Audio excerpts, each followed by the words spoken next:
சென்னை அண்ணா நகரில் நேற்று இரவு இருசக்கர வாகனம் மீது காரை மோதி கல்லூரி மாணவர் நிதின் சாய் கொலை செய்யப்பட்டார். இதில் இருசக்கர வாகனத்தை ஓட்டிச் சென்ற மற்றொரு மாணவர் தலையில் பலத்த காயமடைந்து கீழ்ப்பாக்கம் அரசு மருத்துவமனையில் சிகிச்சை பெற்று வரும் நிலையில் வேண்டுமென்றே டார்கெட் செய்து தங்களது வாகனம் மீது காரை மோதியதாக அவர் தெரிவித்துள்ளார். அப்படின்னு சொன்னான். சரின்ட்டு அந்த ஃப்ரெண்டு கூட நாங்கள் இருந்தனால நான் எங்களையும் கூப்பிட்டாங்கல்ல. சரி ஃப்ரெண்டோட தம்பிக்கு அது பிரச்சனை போகுது. சரி நான் நித்தின்னு இன்னும் 3 பேர் போனோம். நான் கோராஃபிட்டாங்க சொன்னாங்க. அங்கே போய் பார்த்தா நிறைய பசங்க இருந்தாங்க. ஆனால் எங்களுக்கும் எங்கள் 5 பேருக்கும் அந்த பசங்களுக்கும் அந்த ஆப்போனன்ட் டீமுக்கும் எந்த சம்மந்தமும் கிடையாது. இது வரைக்கும் நாங்கள் அவங்கள பார்த்ததும் இல்லை, நாங்கள் பேசுகிறதில்ல, யாருமே தெரியாது. அவங்க கொஞ்ச நேரம் கழிச்சு இது பண்ணால் காரில் வந்தாங்க. காரில் வந்தோடனே ரேஷ் ட்ரைவிங் பண்ணி ஸ்கிட்லாம் அடிச்சு ட்ரிஃப்ட்லாம் பண்ணி இது திடீர்னு வந்துட்டு என் வண்டிக்கு வந்தாங்க. அதில் 2 பேர் தப்பிச்சு வண்டி மட்டும் ஏதோ உடஞ்சிருக்குன்னு நினைக்கிறேன். அதுக்கப்புறம் நானும் நித்தினும் ஒரு சேஃபாக வண்டிக்கு போகிறான், இந்த மாதிரி ஏதோ பண்ண போகிறான்னு தெரிஞ்சு நானும் நித்தினும் ஆக்டிவா வண்டியில் வந்து ஒரு காருக்கு மேலே நின்றுருந்தோம்.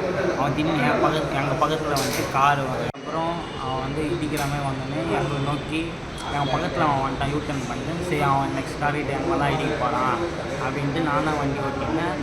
சரி ஒரு கேப் கடிச்சு ஸ்ட்ரைட்டாக போய் ரைட்டு லெஃப்ட்டுன்னு 2 ரோடு பிரிஞ்சு ரேஷ் ட்ரைவிங் பண்ணினே வந்தான்.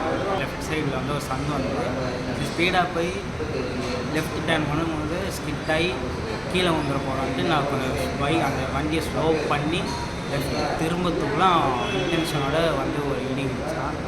எனக்கு இங்கே இது ஓப்பன் ஆகி ஃபுல் லெட்டு வந்து அதுக்கப்புறம் திருப்பி பார்த்தா நித்தின் வந்து அன்கான்ஷியஸாக இருந்தான். திரும்ப என்ன இடித்தவன் எங்கே இருக்கான்னு பார்த்தா அவன் வந்து திரும்ப ரிவர்ஸ் வந்துட்டு எங்கள் வண்டி நிறுத்திட்டு எங்களை 2 செகண்ட் பார்த்துட்டு இவங்க என்ன இதெல்லாம் ஆகிடுது அப்படின்ட்டு நோட்டீஸ் பண்ணிட்டு திரும்ப ரைட் எடுத்துகிட்டு போயிட்டான்.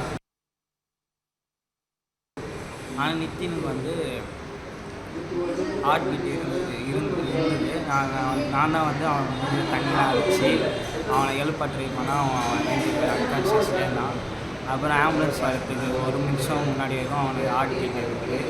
அதுக்கப்புறம் ஆம்புலன்ஸ் வந்தோடனே அவங்க நர்ஸு வந்து செக் பண்ணோடனே பல்ஸ் இல்லை, அவன் ஏற்ற மாட்டோம், அது ரூல்ஸ் அப்படின்ட்டு சொல்லிட்டு என்னை மட்டும் ஆம்புலன்ஸ் ஏற்றி கேஎம்சி கொடுத்தாங்க. பிளே ஸ்டோர் மற்றும் ஆப் ஸ்டோரில் இருந்து பாலிமர் செயலியை QR கோடு மூலம் பதிவிறக்கம் செய்யுங்கள். செய்திகளை உடனுக்குடன் பெறுங்கள்.